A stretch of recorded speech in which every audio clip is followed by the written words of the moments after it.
Hello. So I made a video the other day, like a half-hour video. Um, Maybe my best video I ever made, and my phone seemingly deleted it as soon as it, just cut it off. And after like 20, 30 minutes, just cut off, disappeared, gone from my phone. Seems like that's happened before, but it tends to be that it somehow will disappear and appear like a day or two later. But this one didn't appear again, so I don't know if it's my phone. I'm not sure if it's the feds because it was a video about revolution. So I'm not sure if they're somehow remotely deleting things off my phone. That would be strange, but it's just weird that, I mean, this is a new phone. This is like, I got this last year. Um, Samsung Galaxy. So I don't see any reason why it deletes the videos as soon as I record them. So, whatever. I'll just do it again, like a short version of what I did, because I'm not gonna spend another half hour if this piece of shit is gonna delete it. And I might just stop making videos. I guess the feds won because I'm not gonna waste all my time making long videos that my phone's gonna delete. So I might be have to leave YouTube just because I have no way to reliably record anything. My they made it so my laptop can no longer record. I used to be able to do it on my laptop. YouTube made it so somehow it's no longer compatible. So I bought this phone mostly just to make videos for YouTube, just because it was the only way I could possibly do it. And now the phone doesn't work either. So whether this is somehow a deliberate thing or not, it's the fact is I can't functionally make videos if they're just gonna keep getting deleted. Um, but anyway, quickly, what I said in my video was you're not gonna be able to vote your way. Like you can vote your way to freedom, but you also have to be armed and be willing to, you basically, the only way elections are really won, contentious elections, are with votes, the ballot box and the Armalite, as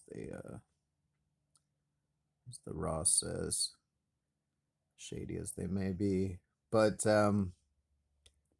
because, I was just giving an example that during the revolution, the only way we had a revolution was, obviously through force of arms. We established, like, we wouldn't exist as a nation, obviously, if we hadn't taken up arms against our government, which was Britain. Um, but even more than that, like, uh, democracy is not, it's not entirely, not all of the revolution was democratic, but democracy was a major element of the revolution and was a major reason why many people opposed or supported it. And the Democratic side of the revolution was centered in Pennsylvania, where they were able to, because the Quakers, who were the wealthy class and the ruling class in Pennsylvania, and therefore favored the British government, but they were pacifists, so they couldn't materially, um, they couldn't take up arms as Tories, and they, it was even probably problematic of them to even just support the British war effort in any way because they're supposed to be pacifists. I think some of them did probably, uh, economically and otherwise support the Tories, but they had to be pretty low key about it. And at the end of the day, what were they going to do? Like, they were outnumbered by the Presbyterians in the state, who had a lot less money, but were armed to the teeth, or, certainly compared to the Quakers. So the Presbyterians, who were mostly the Appalachian, Scotch Irish, who basically, that was like Pennsylvania was like the seedbed of the Appalachian, Scotch Irish people. They kind of fanned out from central and western Pennsylvania down into western Virginia, western Carolinas, etc., North Georgia. So that's kind of the origin place where most of the Scotch Irish and most of the Appalachian people basically originated. They first emigrated to Pennsylvania. But a lot of them were very radical. As Presbyterians, they had been fighting the monarchy for, you know, for like since the Reformation, and then as Scots, they had been fighting the you could say they've been fighting the English since for 2000 or for 1,000 years, and before that fighting the Romans and whatnot. So anyway, the Presbyterians were very radical in Pennsylvania. They established their own new constitution. They basically they used the revolution as the pretext to say, the Quaker assembly, the Quaker dominated state assembly is not equal to this, the exigencies, like the necessities of the moment. So that was the basis to create to overturn the colonial charter and to create a state constitution for Pennsylvania, which was done basically at the same time as the Declaration of Independence was, signed and promulgated, proclaimed. They were organizing, the Pennsylvania Presbyterians and their allies were organizing a constitutional convention for the state. And so in 1776, they established a constitution. It was very radical for its time, and in many ways much more radical than any modern constitution. It didn't have like an executive veto. It gave the vote to all taxpayers, which was basically most men. Um, it didn't. It had one unicameral assembly. So basically, instead of there being a senate or a president or a governor to veto the will of the representatives, there that didn't exist. Like the quote unquote executive of the state constitution existed only to execute the will of the people and of the General Assembly. And one part of that constitution was that no law would be valid until it had been carried around through the state, shown to everybody, and the general population had assented to it. So the legislature was allowed to like legislate, but that was meaningless unless they submitted their legislation to the population and the population ratified it. And during the Constitutional Convention, the radicals tried to pass a law to make it illegal to accumulate so much property that you become essentially more powerful than the state and the rest of the population, and you basically have the power of a king over them. So I think it actually failed of a majority, barely. So it wasn't didn't end up being part of the Constitution, um, but in the spirit of it was largely honored in that it was um, written partly with William Penn in mind, the Penn family who owned much of Pennsylvania still, even though they were loyal to Britain and probably lived in Britain. Um, and so even though that didn't make it in, ultimately most of the Penn's lands were, seized or bought off or redistributed during the Revolution. And, this is the same thing that we should do with Bill Gates' lands today, because he's in the same position of trying to monopolize so much land that he basically has undue power, which is, as they said in that constitutional convention, it's, the death of a republic, basically. It's inimical to the rights and liberties of a republic to have somebody with so much power over it. Um, but the main thing that I was wanted to reference, and that I referenced in my lost video about this, is that the only way this constitution, which is the basis of the modern left, like that constitution really forms like the birth of the modern left. It was brought to France by Benjamin Franklin, and it formed the basis of the French Revolutionary Constitution and much of the inspiration for the French Revolution in general. And but the only way it was actually enacted in Pennsylvania was by arms, not just by arms of the revolution, but even within the revolution, most of the quote unquote leaders of, leadership roles of the revolution, like the generals, tended to be the wealthy, and many of them were, or some of them were generals during the French and Indian War. Um, so that was certainly true in Pennsylvania, which bore the brunt of much of that war. So they tend to be the wealthy members of the community. So even among the Presbyterians, there were wealthy people, and they were, these people that had been the generals in colonial times, and then were the generals of the Revolution. And so as Presbyterians, they were liberal. They were, you know, liberal enough to be revolutionaries, but they were still, as wealthy people, they were still largely, you know, they still tended to believe in a lot of the privileges of the wealthy. So this constitution was threatening to them as well.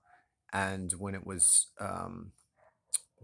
drafted and when it was brought through Pennsylvania, um, it was one of those Presbyterian generals, maybe General Armstrong, who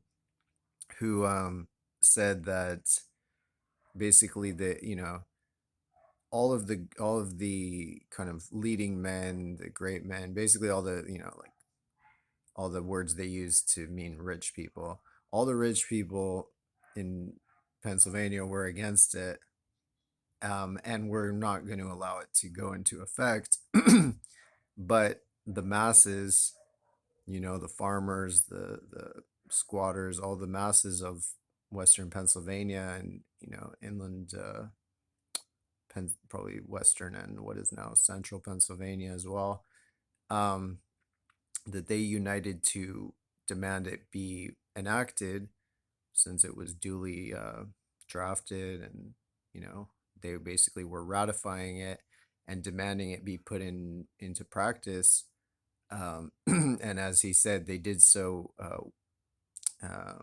He said they enforced it. Basically the plebes, the masses, the farmers, the poor people, uh, enforced it with fixed bayonets, and so that's how leftism was created. They voted, they had a convention, they gave the vote to poor people, they did all these things. Eventually they were the first place to abolish slavery, they did all these things, but none of it would have happened because the wealthy were not going to allow it, regardless who voted on it, regardless how it was, what happened in the convention. The wealthy were not going to allow it. And so it was the farmers of Appalachian Pennsylvania who enforced it with fixed bayonets. Basically, they came armed and they said, "Here, this is our constitution. We wrote it, we ratified it. Now, you know, we're putting it into practice, or you're going to help us put into practice, and if you try to stop us, probably going to die." So that's how these things happen when they do happen. And that's why, like, the government doesn't do anything for the left anymore because, I mean, there really isn't a left anymore, but there certainly is not a left that's willing to do anything like that. Like, if anything, only the quote unquote right, or, which is oddly enough, the quote unquote right are the only people that still follow the original leftist gun rights doctrine, which was the foundation of the left. The idea that common people should, that it shouldn't only be the knights and the lords and the government that monopolize force, but that the masses should be armed so that they have the power to revolt. Um, so yeah, in that sense, I think that the Republicans are actually much more leftist than the Democrats. I mean, they're both right wing parties, but I think, at least in a very real way, the Republicans are at least more leftist. Whereas the Democrats, at least nowadays, the Democrats, all they believe in is just hatred of poor people, hatred of rural people, and control, government control, and their their love of the CIA and FBI and stuff like that. Um, so anyway, I'm just saying that, like, if we're not willing to enforce, like Bernie, they were never gonna let Bernie win. Um, I mean, certainly, even if Bernie won, even if somehow, like they're never gonna let somebody like Bernie win in a primary of like a controlled party like the Democrats, because the whole point of a primary is the party has complete control, so they can just nix it anytime because they're basically almost like a private institution. So they're gonna. But if we ran, if he ran as an independent and everybody in America vote, like 90% of the country voted for him, like every working class person voted for him, there's still a good chance like the government and the ruling class would stop him from becoming president. Either the judiciary would step in, the legislature, the Senate, somebody, the previous president, somebody would step in and say, well, we'll pull some procedure out of our ass. Or at the end of the day, they, when they run out of procedures, they just go full like fascist. They'll just be like, no, no, we're protecting our property. We're not going to let this guy in. Sorry. So again, can still can still affect change. I mean, hopefully with somebody better than Bernie, but you have to force it with fixed bayonets. You know, unfortunately, I wish we lived in a world uh, that was not like that. I guess, but it's very unhelpful to pretend that we live in a different world when we don't.